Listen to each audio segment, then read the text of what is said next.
സിപിഐയും സിപിഎമ്മും ചേർന്ന് നടത്തിയ ഒരു നാടകം. അതിനെ ഏറ്റുപിടിക്കാൻ പ്രതിപക്ഷം പോലും വഴങ്ങി എന്നതാണ് ഇടതുപക്ഷ രാഷ്ട്രീയത്തിന്റെ തന്ത്രം. സ്വർണ്ണക്കൊള്ള വിഷയത്തിൽ തന്റെ കപ്പൽ മുങ്ങുമെന്ന് ഉറപ്പിച്ച മുഖ്യമന്ത്രി മുന്നണിയിൽ പ്രതിസന്ധി എന്നൊരു കാർഡ് ഇറക്കി കളിക്കുന്നു. അവർ കളിച്ച ആ കളിയിൽ വീണുപോയത് ജനങ്ങളും പ്രതിപക്ഷ പാർട്ടികളും കൂടിയാണ്. PM ശ്രീയിൽ ഒപ്പുവെച്ച സർക്കാരുകൾക്ക് അത് മരവിപ്പിക്കാനോ റദ്ദാക്കാനോ അവകാശമില്ല എന്നത് അറിഞ്ഞിട്ടും CPIക്ക് ഇന്നലെ കൊടുത്ത ധാരണ വെറും കണ്ണിൽ പൊടിയിടലാണ്. അത് CPIയുടെ കണ്ണിൽ പൊടിയിടുന്നു എന്നല്ല, അവർ ഒരുമിച്ച് നിന്ന് ജനങ്ങളുടെ കണ്ണിൽ പൊടിയിട്ടു എന്ന് വേണം പറയേണ്ടത്. മുന്നണിയിലെ കാറും കോളും നീക്കി മുഖ്യമന്ത്രി ജനങ്ങൾക്കായി വമ്പിച്ച ഒരു പ്രഖ്യാപനം കൂടി നടത്തി. ക്ഷേമ പെൻഷൻ 1600 രൂപയിൽ നിന്നും 400 രൂപ വർദ്ധിപ്പിച്ച് 2000 രൂപയാക്കാൻ തീരുമാനിച്ചു. മറ്റ് സാമ്പത്തിക സഹായം കിട്ടാത്തവർക്ക് സ്ത്രീ സുരക്ഷാ പെൻഷൻ വകയിൽ 1000 രൂപ, ആശാ വർക്കർമാരുടെ പ്രതിസന്ധി ഹോണറേറിയത്തിൽ നിന്നും 1000 രൂപയുടെ വർധനവ്, അങ്കണവാടി വർക്കർമാരുടെയും ഹെൽപ്പർമാരുടെയും ഓണറേറിയത്തിൽ നിന്നും 1000 രൂപയുടെ വർധനവ്, അങ്കണവാടി ജീവനക്കാർക്ക് നൽകാനുള്ള കുടിശ്ശിക പെട്ടെന്ന് തീർത്ത് നൽകണമെന്നും മുഖ്യമന്ത്രി വ്യക്തമാക്കി. കെട്ടിട നിർമ്മാണ ക്ഷേമനിധി കുടിശ്ശികയും തീർപ്പാക്കുമെന്ന് മുഖ്യമന്ത്രി ഉറപ്പു നൽകി. സ്കൂൾ പാചക തൊഴിലാളികളുടെ പ്രതിദിന കൂലിയും വർധനവ് വരുത്തിയിട്ടുണ്ട്. 50 രൂപയാണ് പ്രതിദിന കൂലിയിൽ വരുത്തിയിരിക്കുന്ന വർധനവ്. സാക്ഷരതാ ഡയറക്ടർമാരുടെ ഓണറേറിയത്തിലും വർധനവ് വരുത്തിയിട്ടുണ്ട്. 1000 രൂപയുടെ വർധനവാണ് വരുത്തിയത്. പുതിയ പ്രഖ്യാപനങ്ങൾ കേരള പിറവി ദിനമായ നവംബർ 1 മുതൽ പ്രാബല്യത്തിൽ വരുമെന്നും മുഖ്യമന്ത്രി അറിയിച്ചു.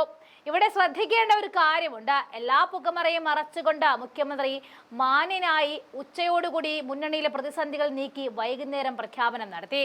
സ്വർണ്ണക്കൊള്ള വിഷയത്തിൽ വാ തുറന്നില്ല. PM ശ്രീ പ്രത്യാഘാതങ്ങളെ കുറിച്ച് ഒരു അക്ഷരം മിണ്ടിയില്ല. ഇക്കഴിഞ്ഞ ഒക്ടോബർ 16-നായിരുന്നു PM ശ്രീ ധാരണാപത്രം തയ്യാറാക്കിയത്. 22-ന് ധാരണാപത്രം ഡൽഹിയിൽ എത്തിക്കുകയും 23-ന് ഒപ്പിട്ട് തിരികെ എത്തിക്കുകയും ചെയ്തു. CPI അറിയിക്കാതെയായിരുന്നു നീക്കങ്ങൾ നടത്തിയത്. ഇതിന് തൊട്ടു മുൻപ് ചേർന്ന മന്ത്രിസഭാ യോഗത്തിൽ മുഖ്യമന്ത്രിയോ വിദ്യാഭ്യാസ വകുപ്പ് മന്ത്രി V ശിവൻകുട്ടിയോ വിഷയത്തെക്കുറിച്ച് സംസാരിച്ചതുപോലുമില്ല. ധാരണാപത്രത്തിൽ ഒപ്പിട്ട വിവരം വാർത്തയായതോടെ CPI ഇടഞ്ഞു. സർക്കാർ മുന്നണിയിൽ മര്യാദകൾ ലംഘിച്ചുവെന്ന് ആരോപിച്ച് ബിനോയ് വിശ്വം രംഗത്തേക്കെത്തി. പല ഘട്ടങ്ങളിലും സർക്കാരിനും CPIക്കുമെതിരെ ബിനോയ് വിശ്വം ഉന്നം വെച്ചു.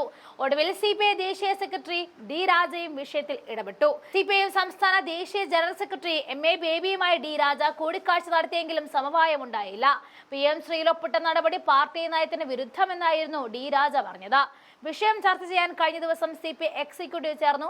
അതിൽ മന്ത്രിസഭാ യോഗത്തിൽ നിന്നും വിട്ടുനിൽക്കാനുള്ള കടുത്ത തീരുമാനങ്ങളായിരുന്നു CPI സ്വീകരിച്ചത്. ഇതിനുശേഷമാണ് LDF യോഗം ചേർന്നതും സമവായത്തിലെത്തിയതും മുഖ്യമന്ത്രി തീരുമാനം പ്രഖ്യാപിച്ചതും.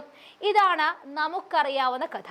പക്ഷേ ഒരു വിവാദത്തിൽ സർക്കാർ താഴെ വീഴുമെന്ന അവസ്ഥ നിൽക്കുന്ന സമയത്ത് ദേവസ്വം മന്ത്രി രാജിവെക്കുമെന്ന അവസ്ഥയോട് അടുക്കുമ്പോഴാണ് ഒരു PM ശ്രീയും കഥയും മുന്നണി തർക്കവും എത്തുന്നത്.